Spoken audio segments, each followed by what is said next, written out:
Welcome to Beacon of Creation, a weekly podcast on game design through the lens of Magic the Gathering. I'm Tim. And I'm Bradley, otherwise known online and in infinite space buildings as Bradley Rose.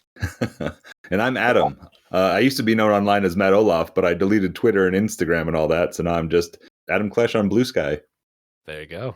Well, I brought back the OGs, the creators of Castmire from 2018, 2017, because this is our 400th episode. Every 100 episodes, we like to talk again about Castmire.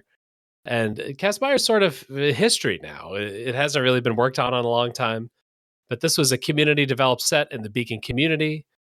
It's sort of a spooky noir plane plus like infinite rooms, kind of Dungeons and Dragons exploration, plus like animated furniture, kind of whimsical, fun stuff happen. This is a plane that is all one building. It's also a sort of a murder mystery, Jumanji, Clue, all that kind of stuff, which ends up being two flavor notes that have been hit very hard by Magic in the last year. Mm-hmm. I'm still a little sore about that. You're sore about it? Okay. Well, the grudge can be real. But maybe we can begin the healing process. We've had Murders at Karlov Manor, which had clues and detectives and investigation, murder mystery, that kind of stuff. Then we also had Duskmourn, which is like a big evil house. Duskmourn is a little bit different from the concept of Castmire. Duskmourn is like Valgavoth being this like building spirit that is slowly eating the plane and physically growing the house. Mm-hmm. And Murders at Karlov Manor is also just like a little more about like a vast conspiracy, whereas maybe Castmire is a little more about just like kind of fanciful things happening as you explored different parts of a big manor. What are the things about the Castmire flavor that stand out the most to you? Well, for me, I know that early development of Castmire was very similar to Duskmourn in that we talked a lot about a green entity that was the villain that was trying to expand into other planes, like a green plant planeswalker thing that was trying to expand into other planes, which is very similar to Valgavoth flavor. Yeah. We did eventually move more into the murder mystery flavor more than the horror flavor that we started with.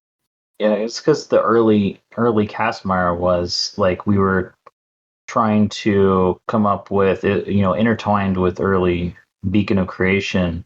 We were coming up with like segments that can engage the audience, and one of them is the ever-evolving nature of a Magic set, and we settled on, I think, your concept, Adam, of, I think it was based on an existing, also a movie has this concept too, of like you're trapped inside all the time, like a horror movie or something. It seems like something like Cube, where they were like in a place and they were trying to escape. Oh yeah, wait, that's the movie. Yeah. And is that a horror or maybe psychological thriller or something? Yeah, it's like a sci-fi thriller with some gory bits, but it's mostly they're trying to escape from like this giant. Every room is the same, and they go through a door, and sometimes there's traps. But it's similar in concept, where it's just it's not infinite, but it is big. Yeah. So we had that like green aligned enemy that was, I guess, a little different than Valgavoth from Duskmourn. Yeah. Kind of creeping vines everywhere, plants that are growing out of control, more so than like Valgavoth, who's a little more of specifically a demon. Yeah, it's more Valgavoth is more sinister. The green villain is more just nature expanding as far as it can go. Mm-hmm.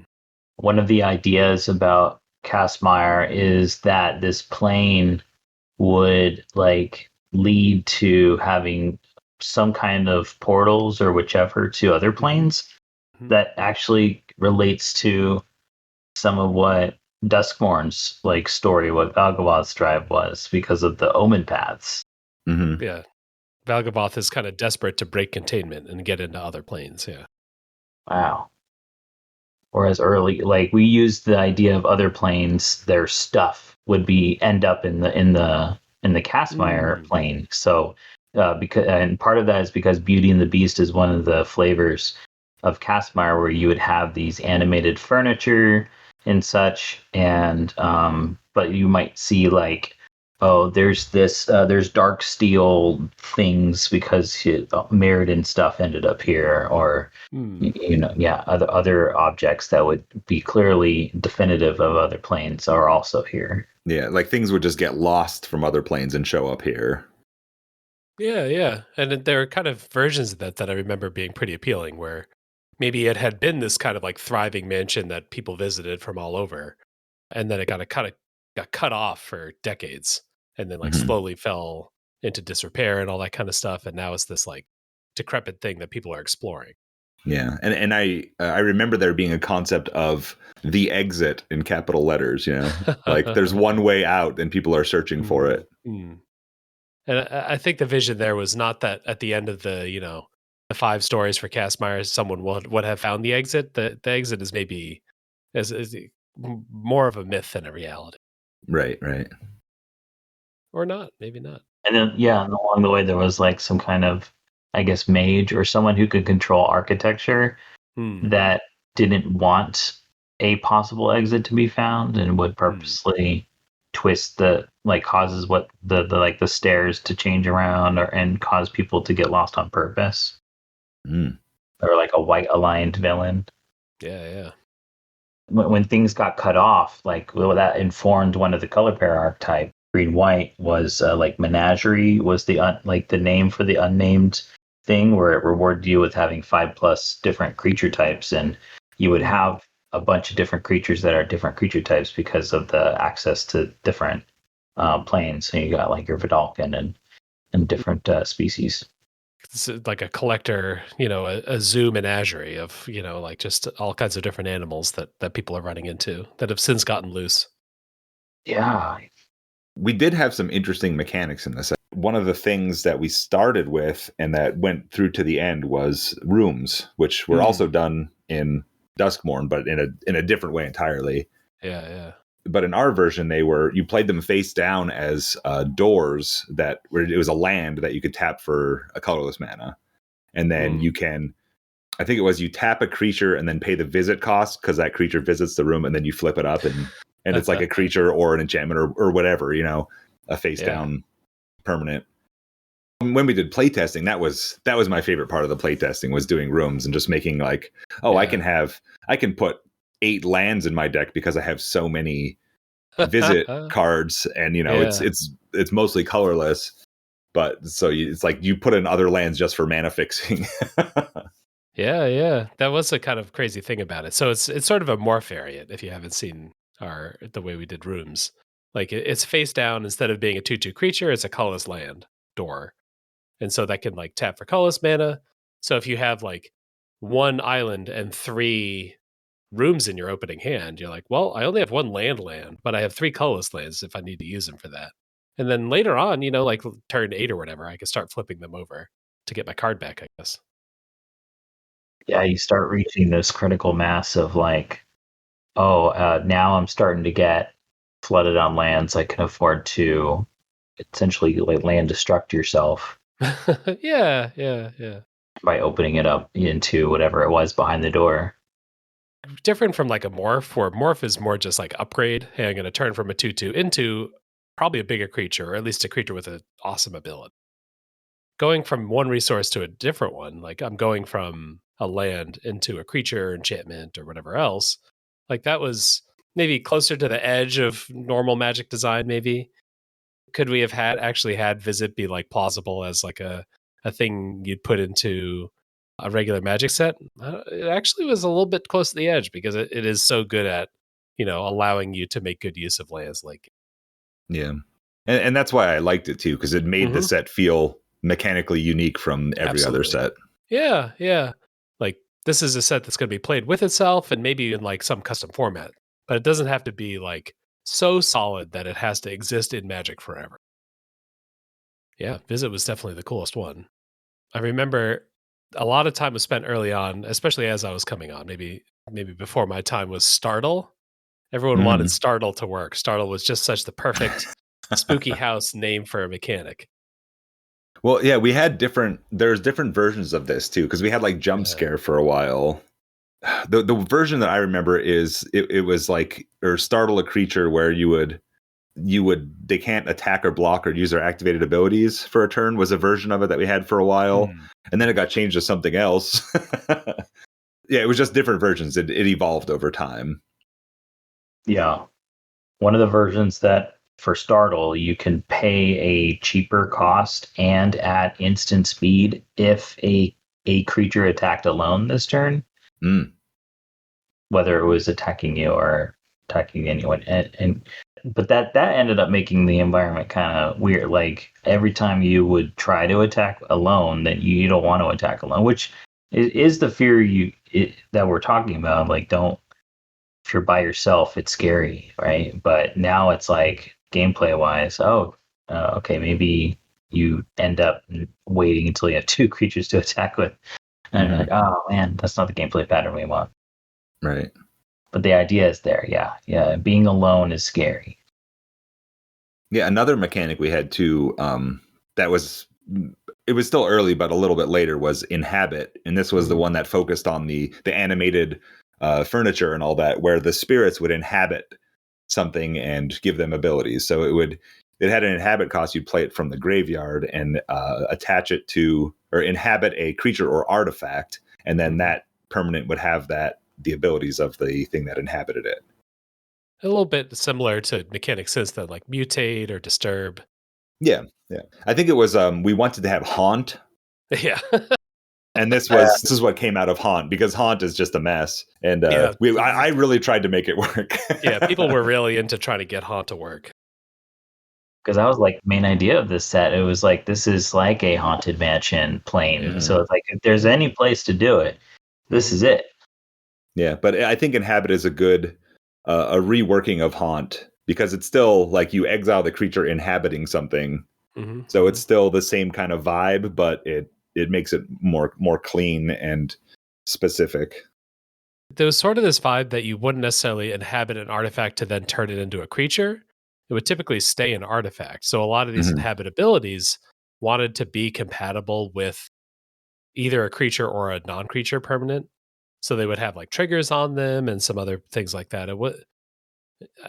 I think the straightforward thing would have just been like, hey, make it only on creatures and upgrade those creatures, I guess, which is what Disturb is. But instead, I remember like there's this Waitstaff card I always remember that would like, it was a creature, it had this ability at the beginning of your end step. You get to put a counter on a tapped creature you control. And that's kind of nice, because if you have one other creature, you can put it on your candlestick and then still continue getting counters. Yeah, it's a little bit different.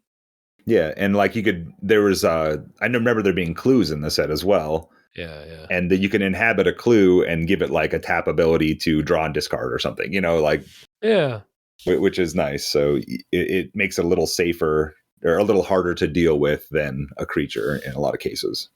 Yeah, you mentioned the clues. We had so one of the things we focused on for what we can do for Castmire, because of the setting of the plane, what are some of the tropes from popular culture we can focus on? And the clue or Cluedo thing of rooms, but also there's murder weapons. So we're like, those are, we made a cycle of clue equipment that was a reference to that ended up being repeated by Magic itself with the Murders at Karlov Manor.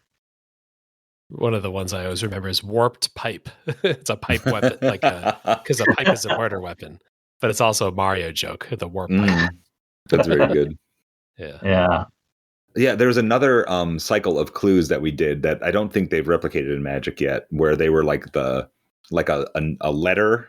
Yeah. It was like the one that you would like steal a creature, or there's one that you would fight. Yeah, Love Letter was I think the one that people remember, which is like 3 in a red for an artifact clue. When it enters, gain control of a creature until end of turn, like a typical threaten kind of thing. But it was also just a clue on the battlefield, so you could sack it to get your card back. Yeah, I really like those ones. Yeah, that flavor actually was pretty successful, like, because it was a clue that you found a piece of paper that had like a plot development on it, basically. Yeah. I remember struggling a little bit with clues and like how to make them kind of novel, which is, I think, something that also happened in Murders at Karlov Manor, where clues are just kind of like baseline good. Like, unlike some other kinds of tokens, like you don't want to like throw away a clue because a clue is also a card. You don't want to like use a clue. You don't want to necessarily like sacrifice a clue to deal a damage because, is a damage better than a card? Mhm. And I remember that being kind of a struggle for us as well, where like we had a lot of clue stuff. People wanted clues. The response was always really strong for clues. But I don't know. It's hard to make a full theme in a set because they're just so naturally strong, I guess. Right. Well, I remember one of the red cards that we had that was actually a reprint was Furnace Celebration. So that was a great card to play with clues because you'd sack them naturally and then you could pay more mana to deal damage.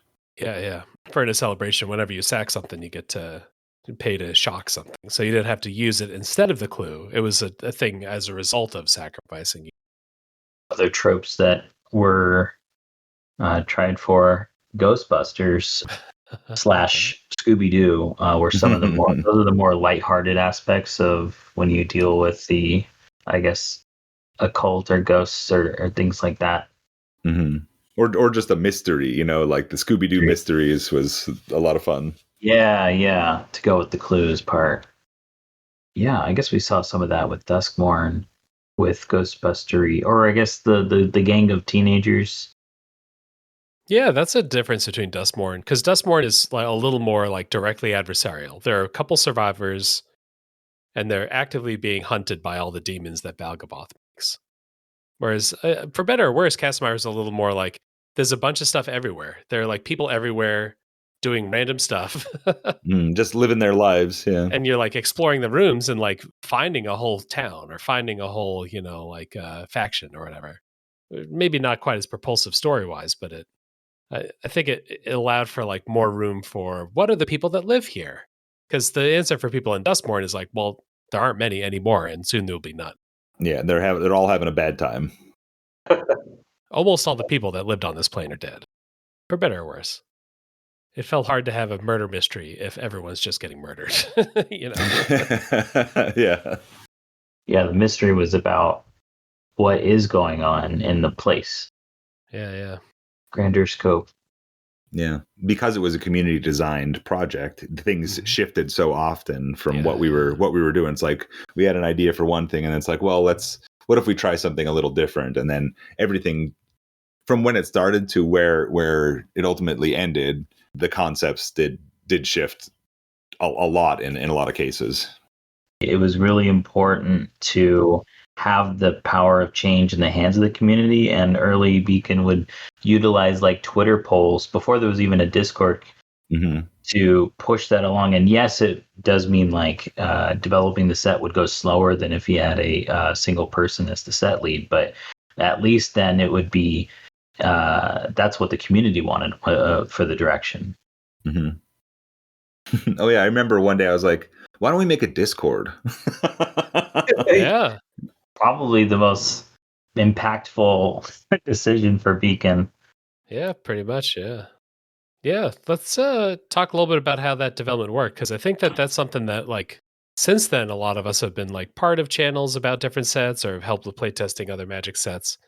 But I feel like at the time, the model for creating custom sets was like one person hangs out at their computer for 50 hours, pounds out a set, and then goes and playtests it with other people.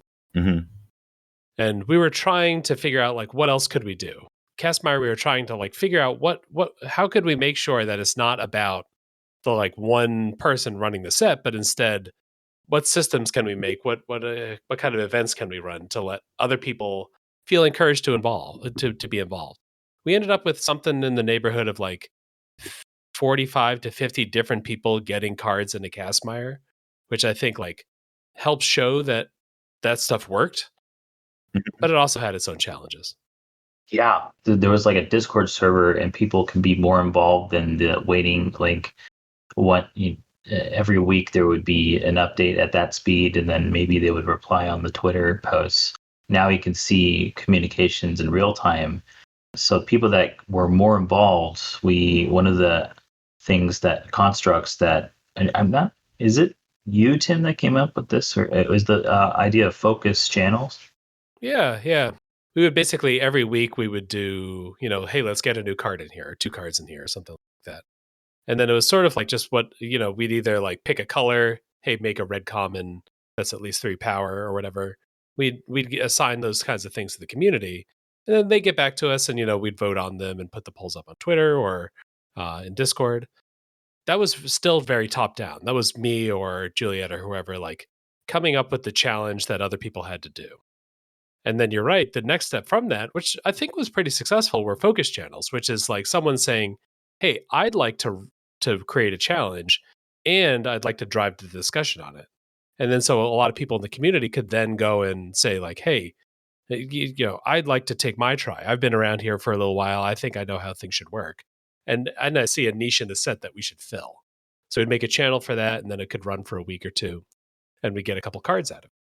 And I know like archetypes and stuff were kind of focused on as well. It's like, oh, what's the black-white archetype going to be? Let's talk about that and what cards can fit in that and all that. Yeah, that was a good way to make sure like a couple cards are made at the same time so that they work together a little more cleanly, which was a problem that we were running into. Like the cards that got voted in oftentimes were the nicest cards, either on power level or just novelty or whatever, but they didn't have that much opportunity to look at each other. And the focus channel at least said, "Hey, let's get a couple cards at the same time that all work with each other." There are peeps that like to just listen along to what was going on with Castmire, and then there are those that like to do individual card designs. And then there's those that would then drive entire channels, the ideas, bigger set directions. And then Tim, you wanted to make it kind of self-perpetuating with you as like the administrator of, and then all the direction that it was going on. It's a thing that's just, I think, true across a lot of Discords. It's been a couple years now. I've gotten used to how Discord works in other communities, and we've also seen it in our own community, where we have probably 100 or so people who are regularly reading the Beacon Discord, and you'll see them respond to things or whatever. But only maybe like 15 to 20 of those people are regularly talking in the Discord. And I think Twitter is probably, or YouTube or whatever else, is like an even further multiplier. There's plenty of videos that I watch on YouTube where I have no connection whatsoever, no communication with anybody else who watches those videos. I think part of working on that custom community stuff is like recognizing that there are a core of people who are like really active, but that there are a bunch of other people out there. And if you can find some way to involve them, you can get a lot out of it. We had printed out like physical Castmire cards. I only did like flimsy paper versions, but I think Tim, you had gotten some nice cardstock. Yeah. Trying them out physically, playtesting them, even though it's slower than testing them on digital clients and such. Yeah. But it was sort of, and then just showing like, hey, look, this is out in the wild right now. And part of that also is because I would tend to go to like maybe Grand Prix and stuff. I believe I did a playtest with Kiyoshi, who is also one of the peeps in the Discord right now that you would see regularly. We did a playtest in person, so that was cool.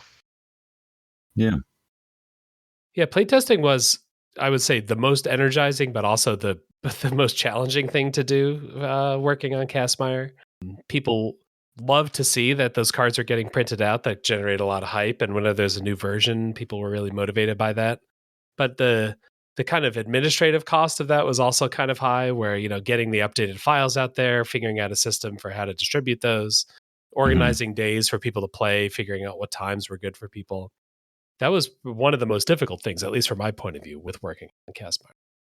Yeah. I mean, I know I did a lot of the digital playtesting. I probably did 10 to 15 games of just playtesting with different people with different kinds of decks, doing like a seal, like a phantom sealed whatever, and playing against other people and just testing out the cards. And that was a lot of fun. And you could see where like, oh, some of these cards are a little too strong, or some of them you just never put in your deck, and like, how do you, how do we tweak these a little bit to make them more balanced?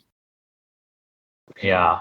Well, I'm on a new machine by now, but like the cockatrice files for decks are on my older machine. But I would remember like, oh, here's that living room deck, or Here's the elephant in the room. Mhm. Oh, The yeah. gag concept. I remember playing Beetle Elixir, and that was so good. Oh That's the yeah, Beetlejuice card. You have to cast it Yeah. 3 times. Yeah. Yeah, 3 times in a turn, and you win the game. yeah, and it would be it's a divination on its own.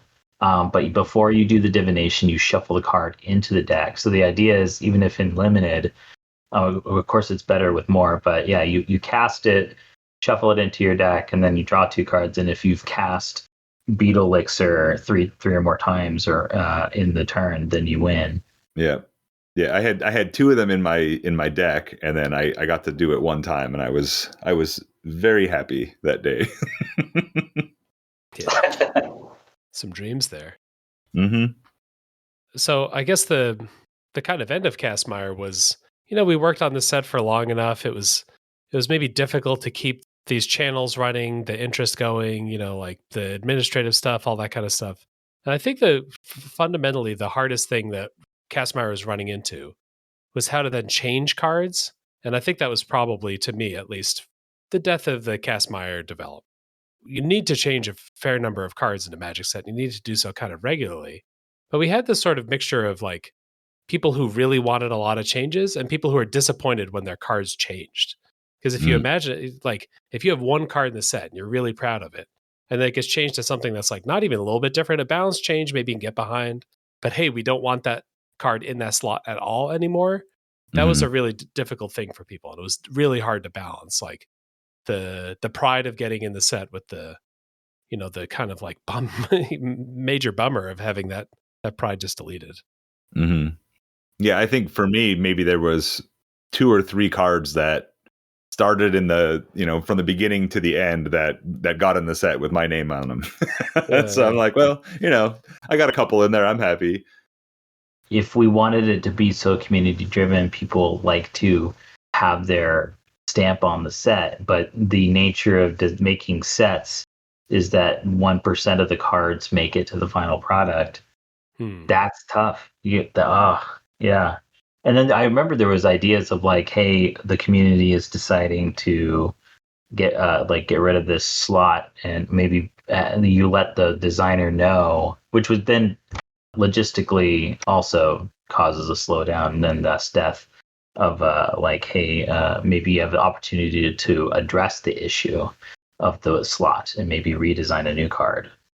I think a lot of the problem with that too is like it's the same as when a movie script is written by a committee, like the end of it, to make everybody happy, you have to kind of smooth it all out, but no one's perfect idea got to the end. It's just all smoothed out and the average, instead of it all being ups and downs, it just ends up as the average.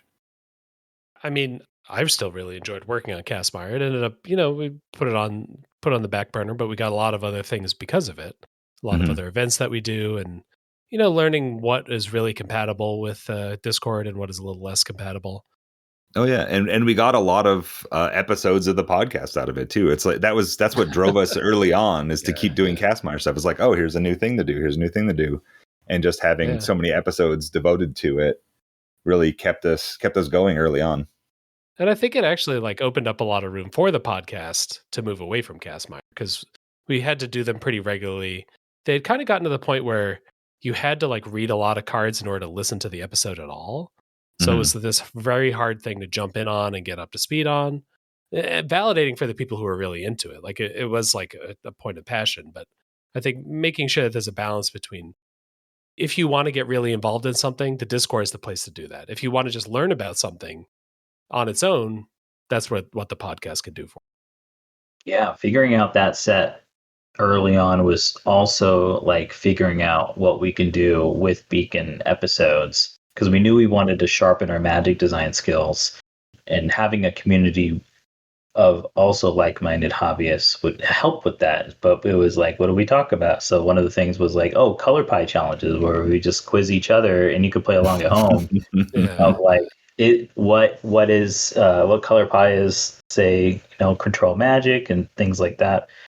And then Yeah, so it'd be like Castmire update, color pie challenge, main topic. And then maybe the main topic every few sets is let's talk about the new set. And some of that stuff kind of evolved or continued. Like Tim, you had I'm thinking like I have this card I'm talking about each, but you change all the words and try to guess what that what that card is. Yeah.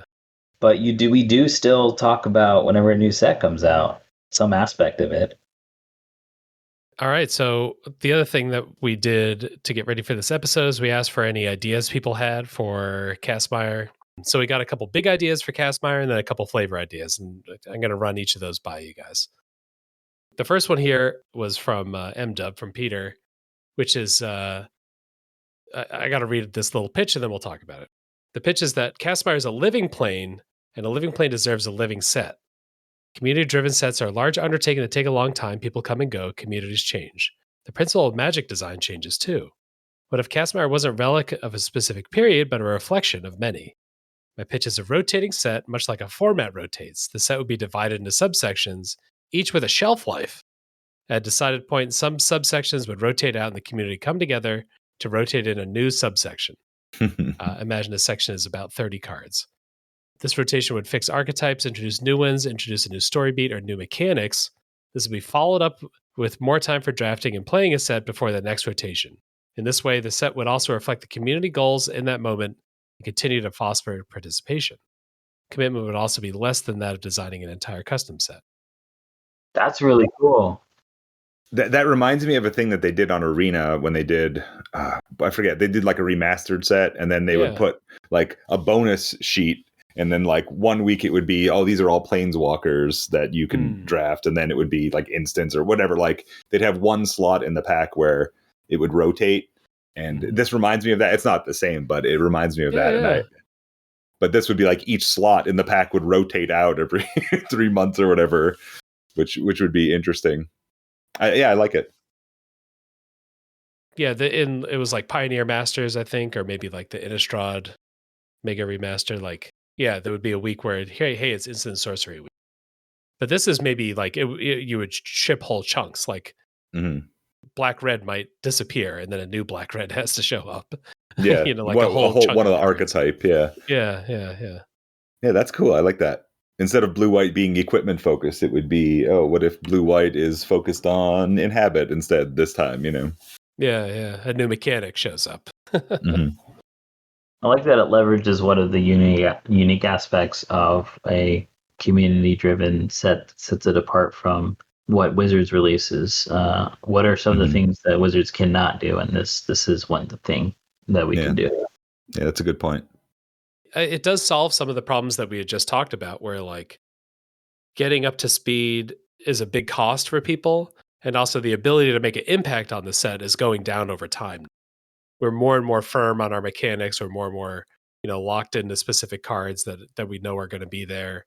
And it's hard for a new person to come in and like really design the perfect 11th blue common. It's not quite as exciting and wide open. Whereas if like a whole chunk is leaving, and now you can pick any of those cards or any of that kind of, hey, all 4 of these blue cards are going away. Make anything that fits in there, or work on the lands, which are all leaving. Then you have a little more excitement, the ability to like make a big splash and participate and actually hit it pretty hard. Yeah, I like that a lot. So Peter's also got here, some flaws. Where is Castmire now? Is it in a good enough spot to start breaking chunks off? Does the set need to be completed before you can start rotating it? This pitch kind of requires like an already existing set, and then you start to, saw off chunks of that set as needed. I think this would be kind of a funny activity, maybe in sort of the sticker cube, Sharpie cube way of starting with just like 360 cards, and then we're going to delete 30 of them, and then like all work together to 30 new cards to rotate in. That actually occurs to me as like a kind of a successful cube idea as well. Yeah, I think that would make it feel you're less invested in trying to get it just right when you know that the cards eventually will go away and by whatever version of the set later. So we could theoretically finish the set more likely /faster. Yeah. And it also has a bit of a like you make the pack kind of feel to it, where you're like, okay, we have this and this and this, and they build on each other for those 30 cards that get cut out. I think it'd be kind of funny because you might have like some of the best cards in the set then rotate out, like some of the coolest, most fitting, most exemplary cards that like really embody the set. Like that chunk just like disappears. It's like, that was the balance part. And we got to add a bunch of new stuff in. What's going on? Maybe that's what you're saying though, where you have to keep the mindset that we're not going to fine tune, or it's hard to fine tune because things will go away. Yeah, and every new card will interact with every other card in the set in a different way than the previous cards did. So there might be just some broken combos in there that nobody even thought of until it's like, okay, this is happening now. Let's see let's just let it loose and see what happens. Maybe you want this kind of strategy for a higher power environment, like not a old style booster draft kind of thing, but more of there's going to be 4, 5, 6 rares in the pack kind of thing. So things being busted is a little more balanced out by there just being a lot of juice everywhere. And it also, it's a flavor fit too. Hey, a chunk of the mansion collapsed, but we found a new chunk. Yeah, no two Castmire experiences end up being the same. Yeah, I like that a lot too. You could also pretty easily put like a symbol on each card of what, cohort it's in, I guess. Like what pack of 30 that, I guess you could just do letters like A, B, C, D, E, or whatever. And then you could know pretty easily when you're sorting through the cards or looking at them or whatever else. Oh, these 30 are in, cohort B, and cohort B is the next one to leave. So as I'm like playing with the cards or thinking about cards, I'm like, before it even rotates, I'm already getting some of my ideas going, my pitch going. Yeah, if you do like 10 different cohorts and 30 in each, that's 300 cards. That's just about a set. Yeah. I think you could maybe even go a little smaller set-wise. You could probably have like 150, 200 cards in the set if you have multiples of commons and stuff like that. And getting the overall size down a little bit, but getting variety by just like rotating chunks, that might get you in a good spot. Because if you think like, because I'm just saying like 150 cards in the set and 30 go at a time, it actually kind of matters. Yeah, that's 20% of the set. Yeah. Whereas if like, 10% of the set rotates, you might not even have seen those cards in your last sealed pool or whatever. Yeah. Yeah, that seems like you can get really granular with it too and figure out like, okay, how many commons are leaving this time, how many of each rarity and multiples and stuff like that. Yeah. You could sort of figure out like, okay, if a fifth of the set, 20% of the set rotates every time, you could even figure out what 2 color pairs are always, in a cohort together. So, Golgari and Azorius are always leaving at the same time or whatever else, something like that. Sounds like there should be some episodes later on down the line about this. Yeah. It does seem like a lot of bookkeeping, but if not for that, if this is something you can afford to spend a couple hours a week on, yeah, there's some potential here. And thanks for the submission, Peter. The other big one that we got was from Red Bay, other Brad, or another Brad. Shout out. Which is Brad to the death. Brad's suggestion here was Castmire Bullet Hell. Bullet Hell being sort of like shooters, top-down shooters in video games where there's like millions of bullets on screen. You got to dodge around all of them. And this is a format, a 4-player draft that's PvE, player versus environment. So where the table plays against a horde deck comprised of Castmire's many varieties of guess, both welcome and not. All right, so we're all drafting together, and then we have to fend off a bunch of creatures. Packs are made up of 20 cards, where 5 of the cards are creatures and spell tokens that get shuffled into the horde deck. Okay, I guess we'll break that down in a second. These have a rarity associated with them, so the horde deck is always different. Tokens come with a quantity marker, the number of tokens created when it comes into play, as well as a number of victory points. You could get a creature token that is 5/1/1 insects, or a token that is 2/4/4 bed bears. Who knows? The players win if they defeat the horde deck, and the player with the most victory points is the winner of the draft. Oh, okay. So you got 4-player co-opetition. You all win or lose the run, but then if you win the run, there's also a winner of the run, an MVP, if maybe. I like this concept a lot. It seems like a fun just a fun format to play regardless of the set, you know. Yeah, I guess part of the feeling of packs, if you got 4 people drafting packs, that's a lot of wheeling. I'm gonna see the same pack 3 times, 4 times, something. It feels like it's not a format where you would be hate drafting either. Like you're focused on your own thing, and it is their table talk to be like, oh, I'm going for this, so you know you can kind of focus on min maxing with the crew. That's like a big thing in cooperative board games, like the quarterbacking thing, where if it's a sealed pool that is going to divide up into 4 players, 1 player could do all of it, like whoever's good at the game, basically. Right. Whereas a draft is a way to say, like, no, you can't fully control what everyone's doing. Everyone's just kind of vibing and having fun and playing their best. Yeah. I do like this concept. It'd be fun to put this together for any set that's out there, or just a cube, you know. Yeah. And then I think the main technology here is that you have cards that you're going to play with in the pack, and then when you open that pack, you also see what monsters just got added to the pool. So you're looking at, they float away out of the pack. I guess it's helping reinforce and train us. When you open a draft pack, take the token out. Don't pass the token. We're teaching people to be better Magic players, I guess. Yeah. I guess you're hate drafting against the Horde deck. Yeah, I guess some of what the Horde's going to be. So you might see, there's a lot of ghosts, so we better put a bunch of Ghostbuster gear in our decks. Any changes or any kind of tweaks on here? Any extra ideas that are flowing out of seeing this? Yeah. You're a group of people trying to navigate Castmire, but what if there's another group of people that are adversarial to you as well? You can't trust them. And that makes me think of how Conspiracy did their thing, which was an 8-player draft, but you break up into 2 pods of 4 afterward. If you would have 2 teams of 4, but you would alternate where you sit. So now you don't have to communicate like table talk. I mean, I guess you could, but everyone would know what you're doing. But then when you break it up, then you're on different. You've split up, right? Quote unquote. He's like, don't split up the party, and so you split up, but now you have team A, team B intermixed with each other in different pods, and you're trying to win for your team while also living against the Horde. I guess that's a little complicated. A little extra. There's something in there. Yeah. Attack the deck. Attack the other players. Yeah. We want to encourage a little bit of agency in competing with other players. Is sort of what you're saying. Like, it's maybe unsatisfying if like the game ends and there's a winner, but no one had any idea who the winner was mid game, and no one had any way of catching up to the person who got out to an early points. But if there's a little bit of backstab, a little bit of glory seeking, that might add to the fun.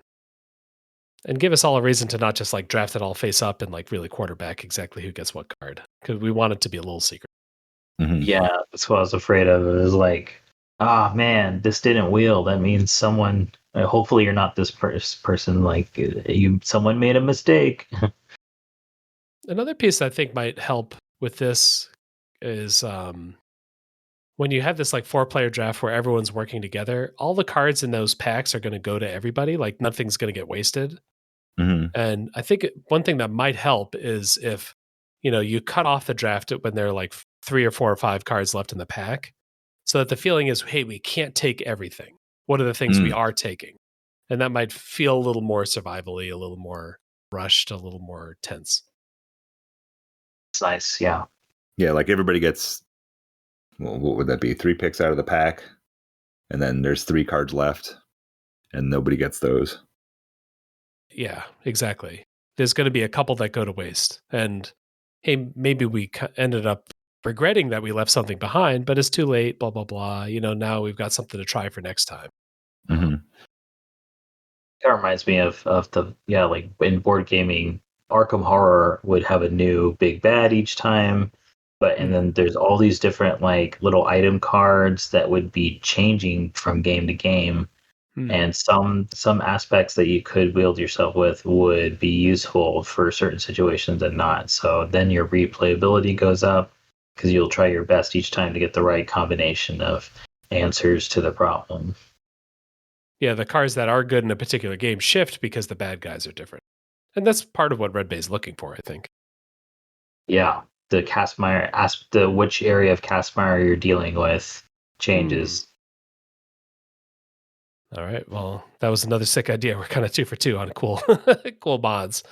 Most of the rest of them are kind of like one-shot flavor ideas. So these are all going to be individually a little bit shorter, but I think also quite fun. So we got like a big list here from Juliet that we're going to go through. One of them, since Duskmourn really leaned into the creepy killers killing you horror, which is true, Castmire could lead away from the spooky elements and go into the house's kind of benevolent, but infinite and inscrutable and mysterious. Which I think I kind of like. Like, it adds to the mystery of what is actually helping me. Why didn't I die? What was that? It makes me think of Alice in Wonderland, although I guess sometimes you get scared by the zaniness in there. It's like what the Mad Hatter and the what's going on with the Tea Party and unbirthdays. But yeah, it makes me think of more like we're all in for a fun, whimsical time, and you don't know what's the next zany thing. Yeah, it's more of an adventure of just like what's going to happen next in this weird place. Another kind of tweak Julia pitched was start from Magic Does Beauty and the Beast and then work from there. So like rooms are kind of present, but what do we do to maximize Beauty and the Beast, the Magic set? Maybe food would be more prevalent now instead of clues. You're not trying to find out things, mystery things. You're living in it, so there's food comes into play more. If there's sort of like balls and dancing and all that kind of stuff, like fancy gatherings, like more of what you're trying to do is dress yourself up, have like the coolest outfit, the nicest items. Yeah. It seems like the antagonist for this concept would be coming from outside instead of from inside.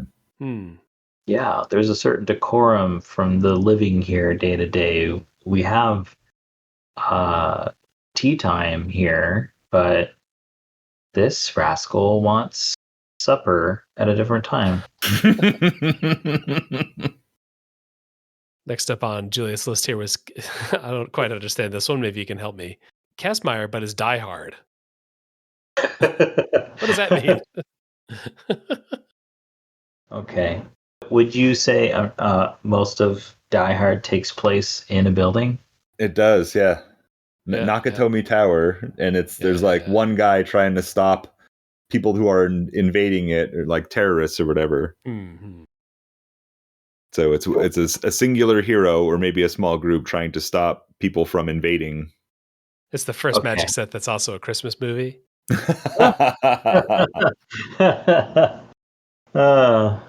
Yeah. Okay. So let's see. It would make me want to have, if it's only a single card or a cycle of cards, that would be cool line, action movie line.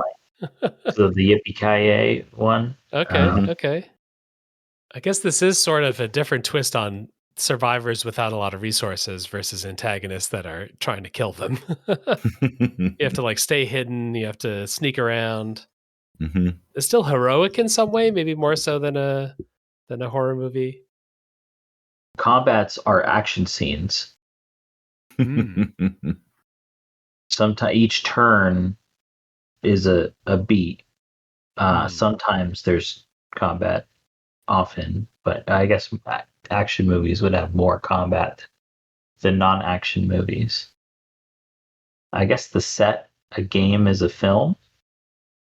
I'm like translating what each set is about. Ooh, I like this. You're going extra movie. Yeah. Maybe if you only control one creature, then that one creature gets a lot of boosts because he's the lone hero. Alrighty. Next up, we've got Castmire, the Multiverse's Orphanage. Got sweet little kids, little multiverse kids all hanging out together. Aw.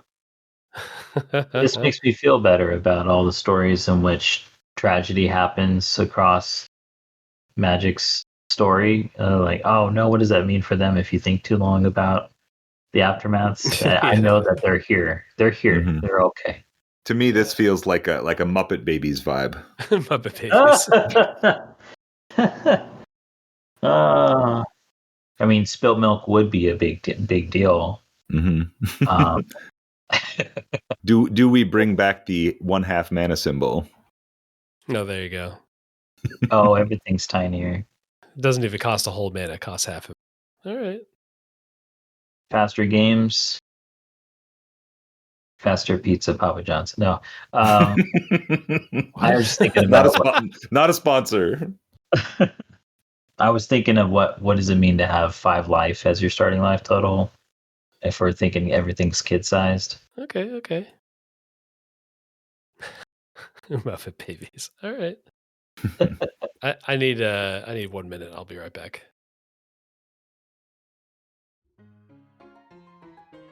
This is an intermission for y'all listening, sort of like in a movie. Play intermission music. What's the latest music you've been listening to? I've been listening to audiobooks mostly. Let me check my music. Oh. What do I have? Janelle Monáe's new album. Awesome. And Pete and Baz. That's where I'm at. And some Kendrick Lamar. All right.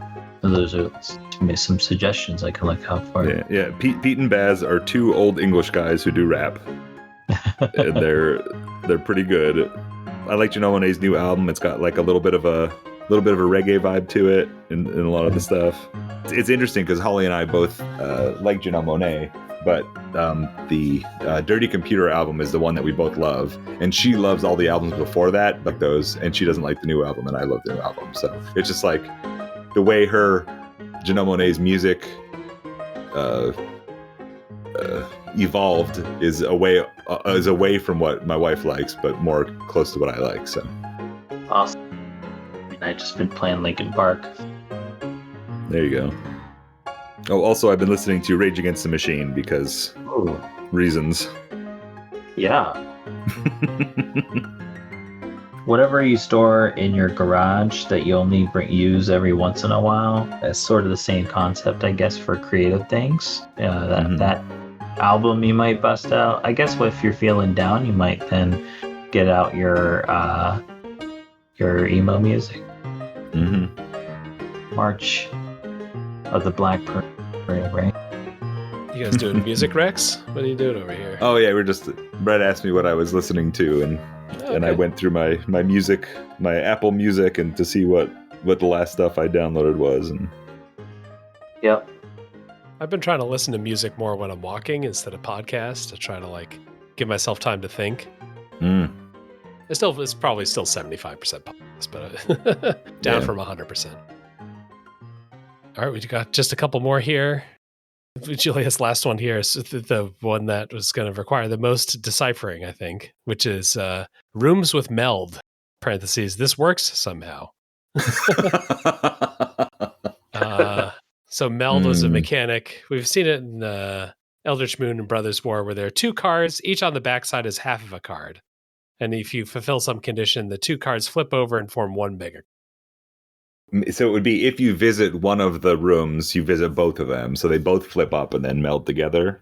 Or maybe if you have both the rooms, you can then pay, or if you have both the doors, or if you have both keys, now you can open the advanced door and open both doors, and they turn into 1 giga room. Yeah, that's fun.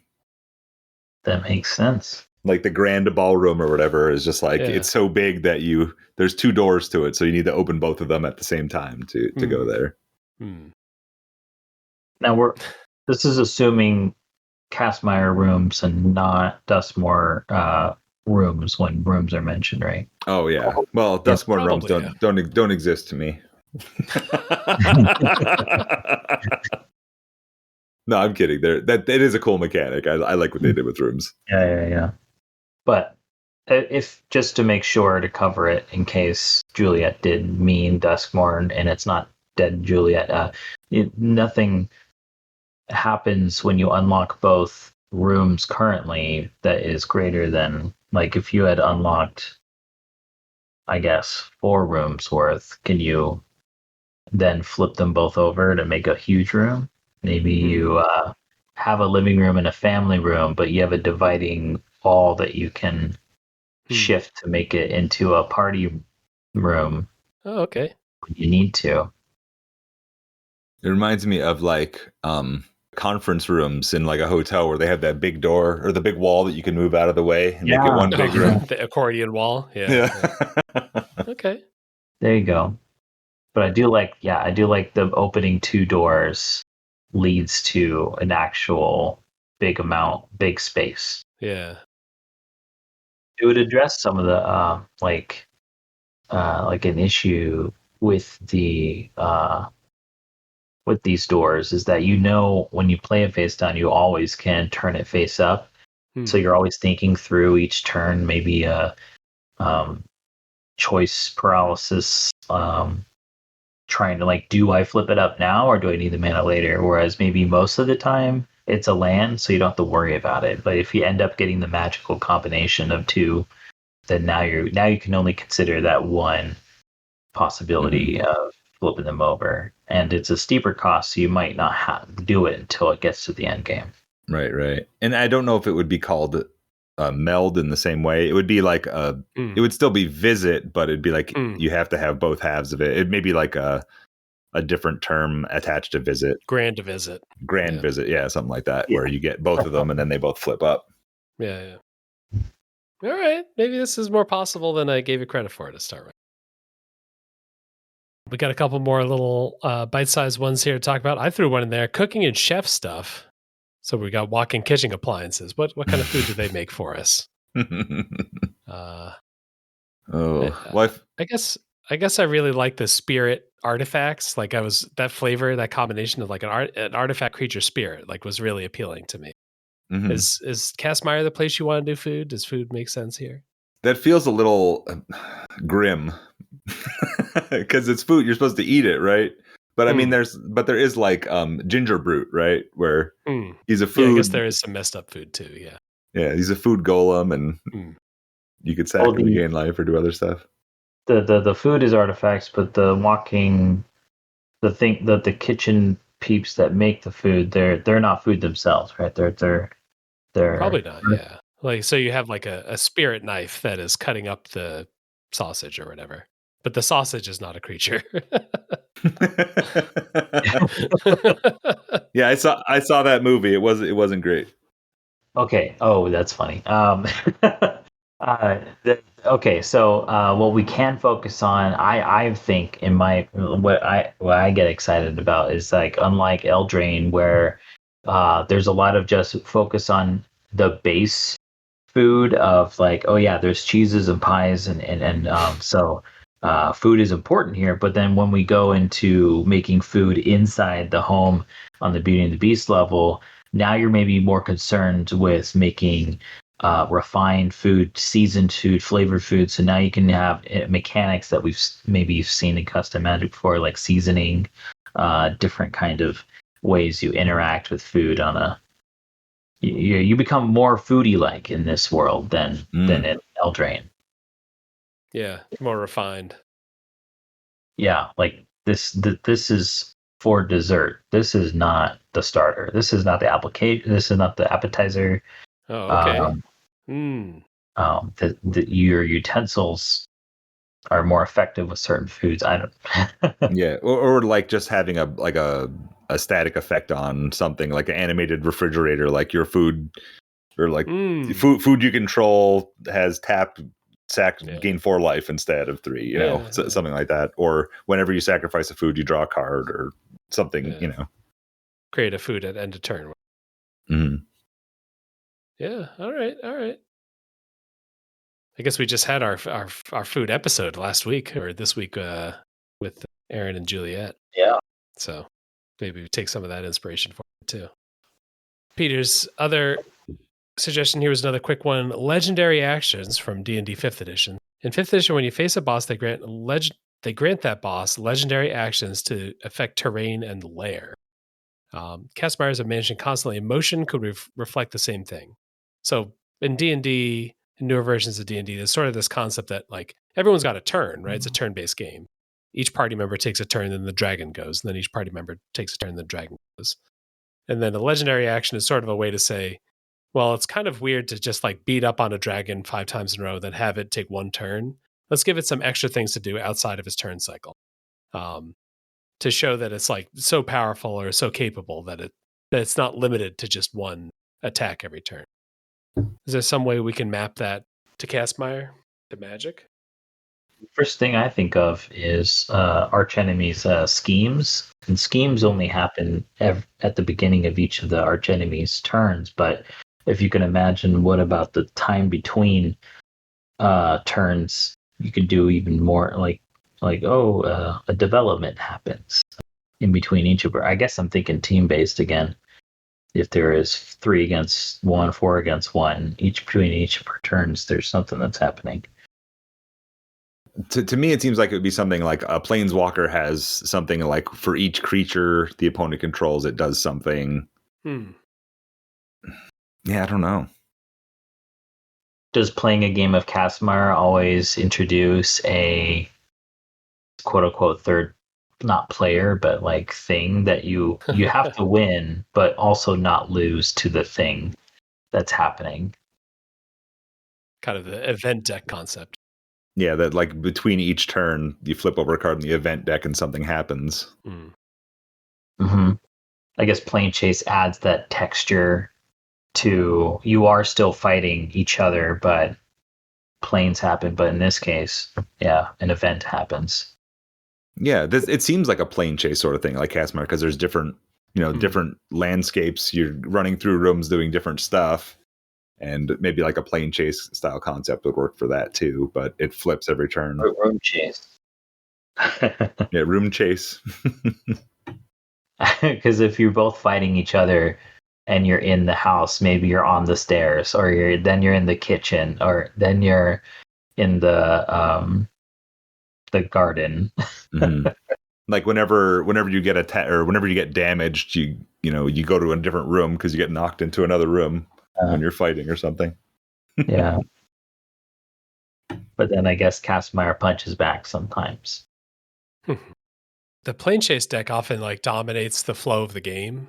Does that seem fair? Like certain players aren't able to attack at all, or certain actions are like super juiced. Like they end up having like a pretty high impact on the game.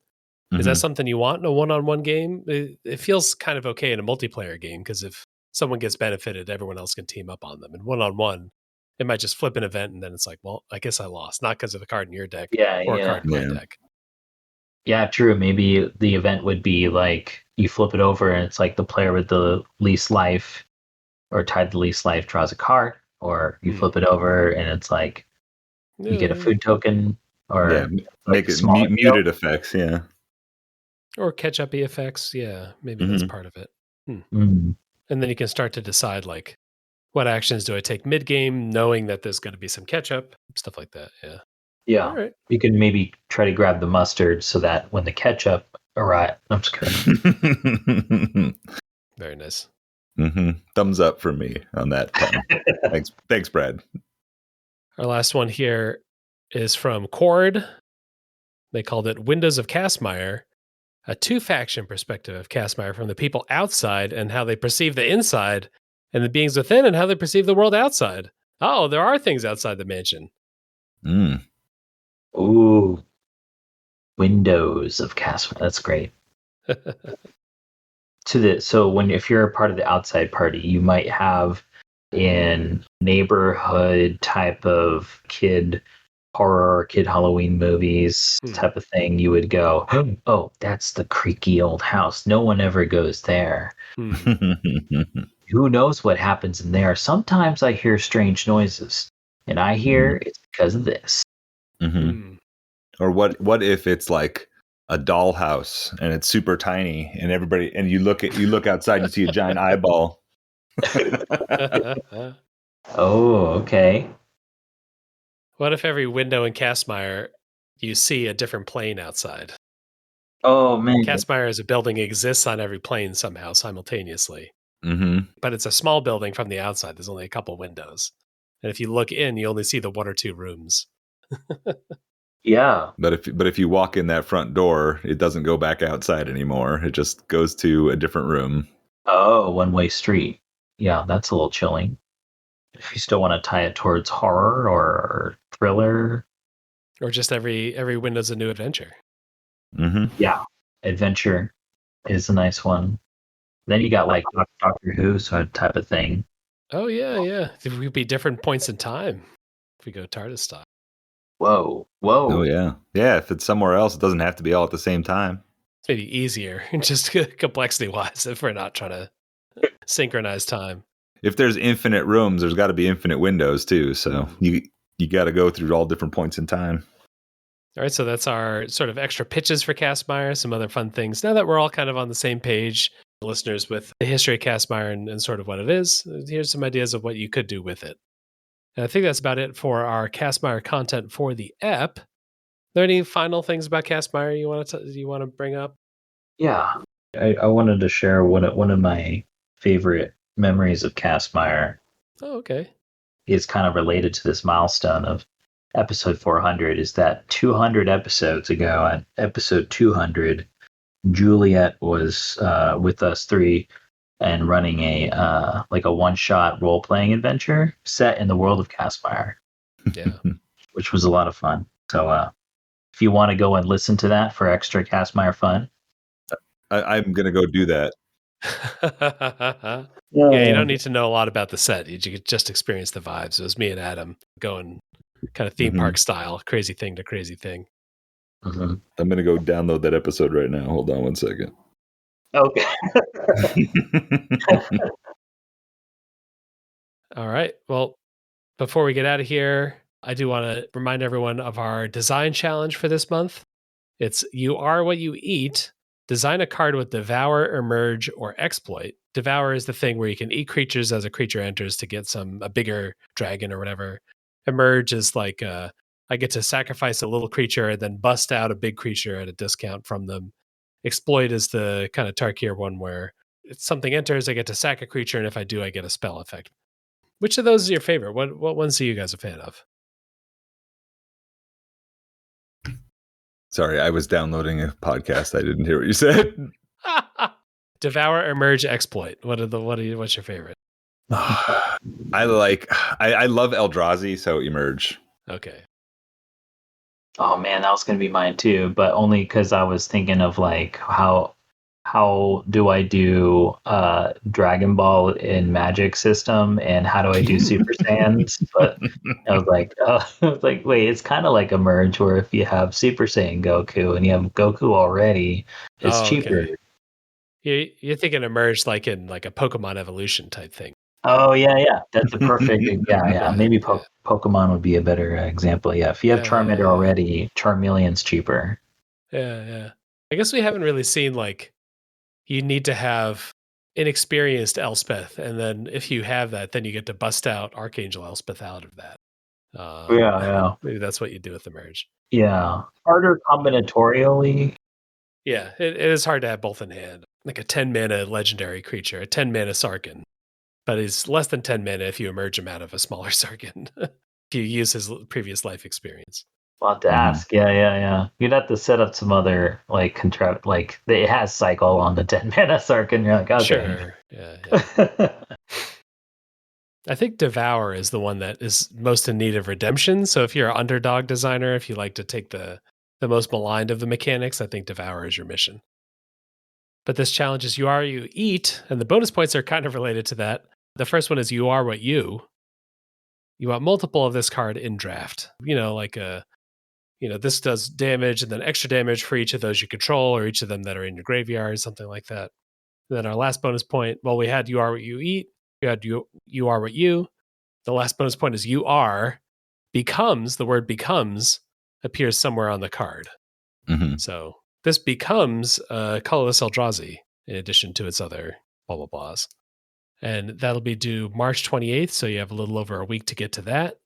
And that'll be it for the podcast for the week. Hop on the Discord, as we've been talking about. Even still, Discord is where all the action is. We got plenty of events going on there. We got multiple sets being developed and different events. You Make the Pack is charging along. thanks for you guys for coming on. We got the originators, we got the progenitor, the powerful ancestors of Beacon of Creation up on the podcast this week, and I'm always happy to have that. Anything you want to tell people about? Yeah, I'm on Blue Sky, a special beam canon.bsky.social. Recently, I wrote a little blog post just exploring how to put together welcome decks. These are products that introduce players to Magic. How Wizards does it. 30 card decks. You can check that out. I've been playing Ogre Battle on Super Nintendo.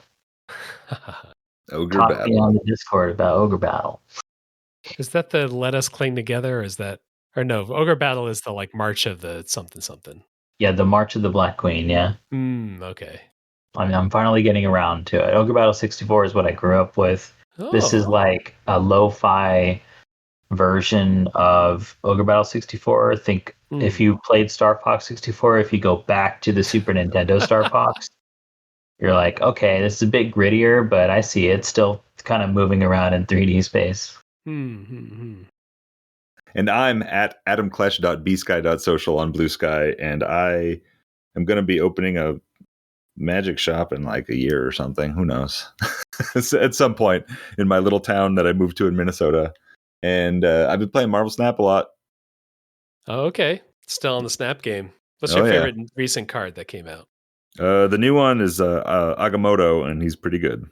Agamotto. That's like Doctor Strange? What's the difference? Yeah, these are the Ancient Avengers this season, so it's like old, like 1 million BC or some crazy number. Okay, cool. All right. Yeah. All right. Sounds fun. If you need to find me, at Tim F. Riley on Blue Sky in the Discord. And most of all, thanks everyone for listening.